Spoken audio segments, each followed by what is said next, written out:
Bonjour tout le monde, je m'appelle Gabriel, je suis brésilien et aujourd'hui, j'aimerais vous donner une mise à jour de mon niveau de français.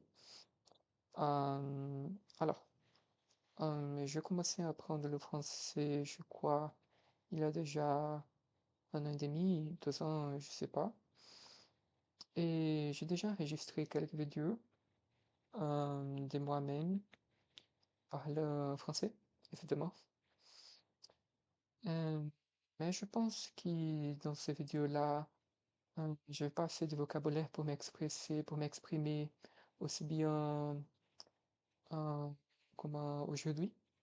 Je pense que je pense que je me suis beaucoup amélioré et je pense que moi et on est toujours en train de s'améliorer dans une langue étrangère, je crois, parce qu'on apprend de nouveaux mots tout le temps, tous les jours peut-être. Et parfois, on se rend compte que on a, on a utilisé depuis longtemps un mot de la mauvaise façon, etc. Du coup, c'est une chose à voir avec la pratique. Tous les jours, toujours, on est toujours en train d'apprendre de nouvelles choses. Et même avec la langue anglaise, bien que je peux déjà parler, bien que je puisse déjà parler l'anglais, parfois je me rends compte que j'ai mal utilisé un certain mot, ou parfois j'apprends un nouveau mot, c'est toujours comme ça. Hum, et ah oui, aujourd'hui, j'aimerais vous raconter un peu aussi sur mon niveau de néerlandais actuellement. Je commençais à apprendre le néerlandais parce que hum, je suis déjà allé aux Pays-Bas et je suis resté pendant 3 mois à peu près et ça m'a beaucoup plu. J'ai beaucoup aimé les Pays-Bas, j'ai beaucoup aimé euh, la couture de vélo. Tout le monde fait de vélo tout le temps. Et c'est une chose plutôt intéressante parce qu'ils ont une couture complètement différente, par exemple, de la couture brésilienne, on va dire. Parce que pas forcément de la couture brésilienne, euh, mais peut-être de la couture carioca, la couture Rio, d'où je viens. Hum, À mon avis, beaucoup de gens à Rio ont une mentalité qui la voiture, c'est une chose super importante et, et il faut plutôt acheter une voiture, transport individuel et personne ne se dérange par exemple, euh, la croissance des, des pistes cyclables, etc. Je pense je sais pas, peut-être hmm, les gens là-bas adorent un peu trop la voiture et ne réfléchissent pas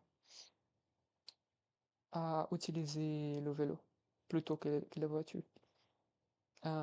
Oui, les Pays-Bas sont l'exemple parfait, pardon, sur comment on peut utiliser le vélo plutôt que la voiture. Euh, et pas forcément en, en la remplaçant tout à fait. C'est tout à fait possible de la coexistence euh, des deux, mais il faut qu'on pense à utiliser le vélo surtout dans un monde où dans un monde envahi par le, le réchauffement climatique on est en train de détruire, pas nous forcément, mais les grandes entreprises sont en train de détruire notre faune, notre nature, nos biomes, etc. Et il faut, comme une population, comme un groupe de personnes, qu'on commence à utiliser des outils plus soutenables de notre routine, plutôt que des choses comme la voiture qui ont, euh, qui aussi s'inquiètent, par exemple, à des choses comme le transport en commun, etc. Oui, mais euh, pour revenir au néerlandais, je trouve le néerlandais une langue plutôt difficile. Euh, il y a trop des mots germaniques, le vocabulaire néerlandais est complètement est assez germanique. Et par exemple, même par rapport à l'anglais, l'anglais est une langue qui, à cause du français, surtout de l'influence française, a beaucoup de vocabulaire français. Et désormais, l'anglais est quasiment, je dirais, une fausse langue germanique parce que le vocabulaire est assez, euh, le vocabulaire anglais est assez latent. Et, mais le néerlandais, il faut toujours apprendre un nouveau mot. Et les mots sont assez bizarres. Les mots peuvent sembler assez bizarres pour nous, qui sont parlants natifs d'une langue, d'une langue latine. Mais, mais en même temps, je pense qu'il faut juste s'habituer. C'est même comme en français parce que, par exemple, par rapport à l'espagnol et au portugais, et même l'italien, le français est une langue qui a élu beaucoup d'expressions, beaucoup de mots différents, différents par rapport à d'autres langues latines, à mon avis. Mais voilà. Hum, et oui, je voulais aussi parler un peu des, euh, d'espagnol parce que j'ai repris, j'ai repris l'habitude d'étudier la langue espagnole et je pense que je me suis beaucoup amélioré. Mais il a un petit problème parce que l'espagnol, c'est pareil, ça ressemble beaucoup au portugais, ma langue maternelle. Et parfois, c'est un peu compliqué de parler en espagnol. Euh, c'est parfois incontournable de parler le portugais plutôt que l'espagnol. Quand, par exemple, euh, quand on ne se souvient pas d'un mot.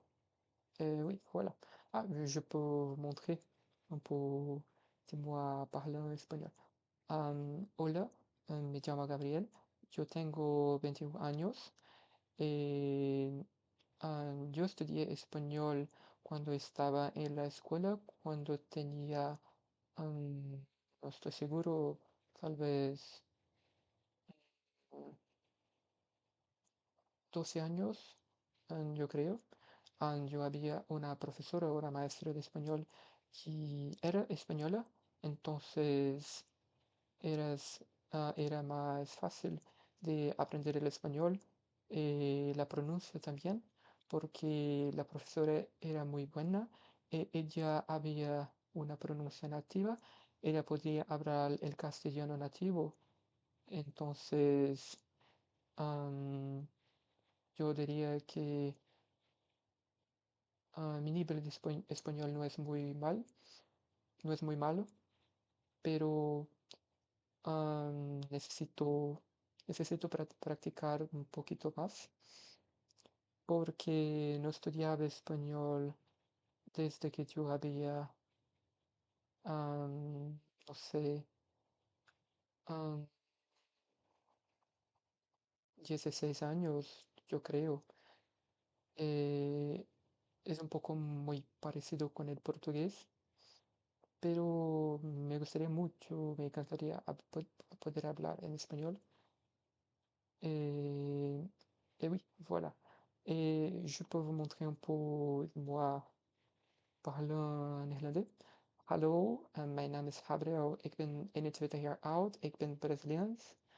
Ik ben Nederlands aan het leren, maar ik vind het Nederlands een beetje te moeilijk.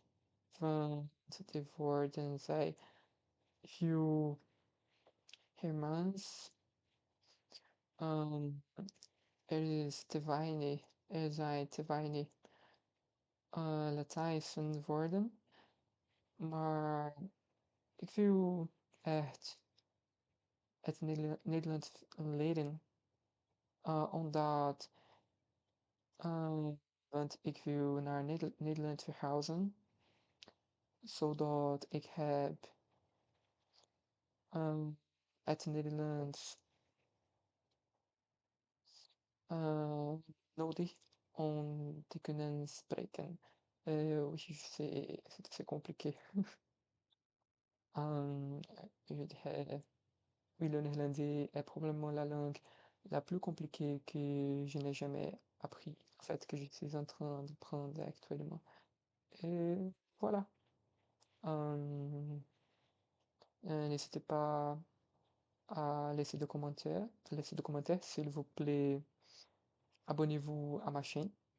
Euh, et oui, voilà. Au revoir.